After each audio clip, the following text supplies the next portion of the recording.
ఈ మధ్య కాలంలో బయోపిక్ల హవా బాగానే నడుస్తుంది. అయితే అన్ని బయోపిక్లో ఈ మధ్య బాక్సాఫీస్ వద్ద హిట్ అవ్వటం లేదు.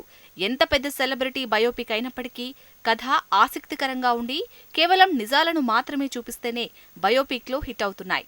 ఇప్పటికే తెలుగులో ఎన్టీఆర్, సావిత్రి వంటి లెజెండరీ నటుల బయోపిక్ బాక్సాఫీస్ వద్ద బాగానే సందడి చేశాయి.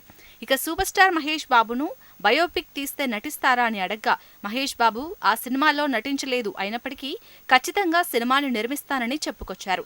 ఇక మరోవైపు బయోపిక్ల విషయంలో సోషల్ మీడియాలో ఆసక్తిగా మారిన మరో సెలబ్రిటీ ప్రముఖ నిర్మాత రామానాయుడు. తన తండ్రి రామానాయుడు బయోపిక్ తీస్తే అందులో నటించడానికి సిద్ధమని F3 సినిమా ప్రమోషన్స్ లో బిజీగా ఉన్న విక్టరీ వెంకటేష్ ని అడగ్గా వెంకీ ఆసక్తికరమైన సమాధానాలిచ్చాడు. ఒకవేళ స్క్రిప్ట్ బాగుంటే ఖచ్చితంగా రామానాయుడు బయోపిక్ లో నటించడానికి తాను సిద్ధమని వెంకటేష్ క్లారిటీ ఇచ్చారు.